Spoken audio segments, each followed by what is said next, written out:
नमस्कार, मैं हूं पंकज। आप देख रहे हैं पेन पॉइंट। प्रस्तुत है आज के प्रमुख समाचार। भारी उद्योग मंत्रालय की हिंदी सलाहकार समिति की 7वीं बैठक मसूरी में संपन्न हुई।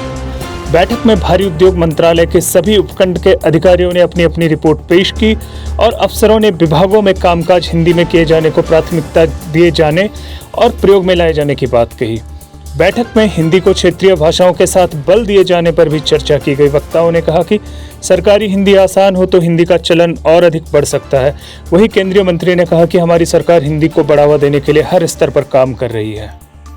भारत के संविधान में राजभाषा नियमावली के तहत हर विभागों में हिंदी समितियां बनाना आवश्यक है और इसी नाते विभाग के अंदर एक उच्च स्तर पर हिंदी सलाहकार समिति जिसकी ये बैठक संपन्न हुई है, जिसमें हमारे भारी उद्योग मंत्रालय के सभी उपक्रमों ने अपनी रिपोर्ट दी। हिंदी के बेहतर काम में उन्होंने अपना योगदान दिया है और आगे और कैसे हिंदी के और क्षेत्रीय भाषाओं सबको कैसे बल दिया जाए, इस पर चर्चा अभी पिछले लोकसभा चुनाव को लेकर बीजेपी ने तैयारियां शुरू कर दी है। इसके लिए बिहार से राज्यसभा सांसद विवेक ठाकुर पौड़ी पहुंचे। ठाकुर ने पौड़ी के बीजेपी कार्यकर्ताओं और पदाधिकारियों के साथ बैठक ली और लोकसभा चुनाव में बीजेपी का जनाधार बढ़ाने के निर्देश दिए। राज्यसभा सांसद ने बताया कि गढ़वाल संसदीय सीट के साथ ही उत्तराखंड की 5 सीट में भाजपा कार्यकर्ताओं को एकजुट कर भाजपा का जनाधार बढ़वाने का जिम्मा पार्टी हाईकमान ने उन्हें सौंपा है। वे पार्टी को बूथ लेवल तक भाजपा का परचम लहराने के लिए एकजुट करने का काम करेंगे। मन में अगर कुछ करने की लगन हो तो मंजिल मिल ही जाती है, ऐसा ही कुछ कर दिखाया है दिनेशपुर की मानविका मंडल ने। मानविका ने कड़ी मेहनत कर नीट की परीक्षा पास की है। नीट की परीक्षा में 720 में से 623 अंक हासिल कर उन्होंने यह परीक्षा पास की। बिना कोचिंग गए मोबाइल की मदद से पढ़ाई कर अपनी मंजिल हासिल कर ली है। मानिका बचपन से ही मेधावी रही है।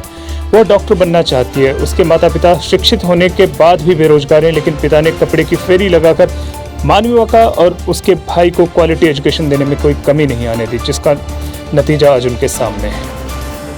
किसी भी कॉम्पिटिटिव एग्जाम में पहली बात तो पढ़ाई की कोई लिमिट नहीं होती है, आपको अनलिमिटेड पढ़ाई करनी पड़ती है।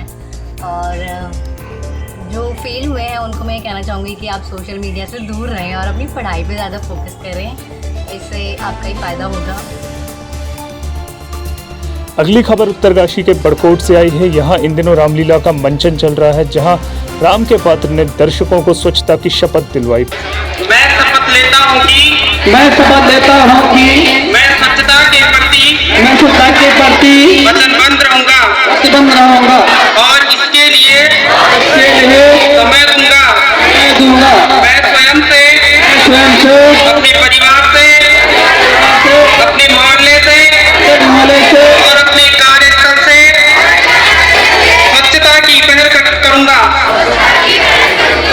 पूरी रामलीला में यह दृश्य सबसे अलग देखा गया और उसकी सराहना भी की गई। वहीं इन दिनों प्रदेश भर के निकायों की तरफ से स्वच्छता सप्ताह का आयोजन किया जा रहा है, जिसमें बड़कोट नगर पालिका नगर के अलग अलग हिस्सों में विभिन्न माध्यमों से लोगों से स्वच्छता बनाए रखने की अपील कर रही है। तो राम के पात्र है, उनके द्वारा जो है एक स्वच्छता शपथ जो दिलाई गई है। जितने भी दर्शक लोग थे उन्होंने स्वच्छता शपथ ली है और मैं आशा करता हूं कि जो है ये स्वच्छता जो शपथ है इसको लोग जो है अपने से, अपने घर से, अपने मोहल्ले से जो जरूर इसका स्वच्छता का ध्यान रखेंगे। गरुड़ में नदी में डूबने से थराली के 2 युवकों की मौत हो गई। जिला आपदा प्रबंधन अधिकारी शिखा सुयाल से मिली जानकारी के मुताबिक थराली से गरुड़ तहसील के मेगड़ी स्टेट में घूमने आए 2 युवकों की नदी में डूबने से मौत हो गई। घटना की सूचना मिलते ही पुलिस और रेस्क्यू टीम मौके के लिए रवाना हुई। करीब 2 घंटे तक रेस्क्यू अभियान चलाया गया। दोनों के शव बरामद किए गए हैं। दोनों की शिनाख्त चमोली जिले के थराली तुंगेश्वर हरचंद निवासी सूरज गुसाई और गबर सिंह के रूप में हुई है। सूरज गुसाई के जन्मदिन मनाने के लिए ये युवक यहाँ आए थे। मसूरी में प्रशासन के लिए हमेशा से ही सुचारू ट्रैफिक व्यवस्था जी का जंजाल बना रहा है। इस समस्या से निपटने को लेकर अब प्रशासन और पुलिस ने नया प्लान लागू किया है। माना जा रहा है कि माल रोड के पुनर्निर्माण और सौंदर्यीकरण का काम 90% तक पूरा हो चुका है। हाल ही में मसूरी की बिगड़ती ट्रैफिक व्यवस्था को लेकर अपर पर्यटन सचिव रविशंकर ने सभी संबंधित अफसरों के साथ बैठक कर नया ट्रैफिक प्लान बनाया था। अब इसे लागू किया गया है, लेकिन इसमें कुछ दिक्कतें पेश आ रही है, जबकि पुलिस और प्रशासन इसे सफल बता रहे हैं।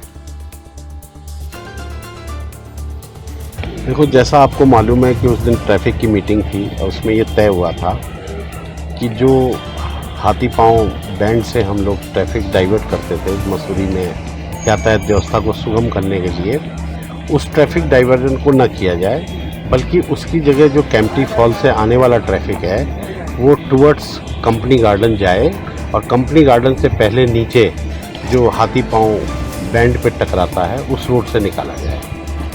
तो आज हमने कंपनी 0 पॉइंट पे कैंपटी फॉल से आने वाला ट्रैफिक जो देहरादून जा रहा है वो कंपनी गार्डन रोड से हाथी पाँव रोड पर निकाला, अर्थात ये उसका अपोजिट प्लान है। ये आज तो बहुत सक्सेस रहा क्योंकि 3 VIP थे, कोई ऐसी दिक्कत नहीं पड़ी। मसूरी वासी भी कह रहे थे फिर आज दिखाई नहीं दे रही, लेकिन जैसा कि हमने कल जॉइंट इंस्पेक्शन भी किया था और आज भी सीओ मसूरी के साथ जॉइंट इंस्पेक्शन किया था और उसके बाद जो निर्देश दिए गए कि जो केएमटी की जो पूरी ट्रैफिक है उसको, क्योंकि हमें लाइब्रेरी की तरफ ना जाके वो हाथी पाँव से वाया कंपनी गार्डन डाइवर्ट कर दिया जाए, तो उसको आज सुचारू किया गया है और वो सक्सेसफुली अभी तक इम्प्लीमेंट है।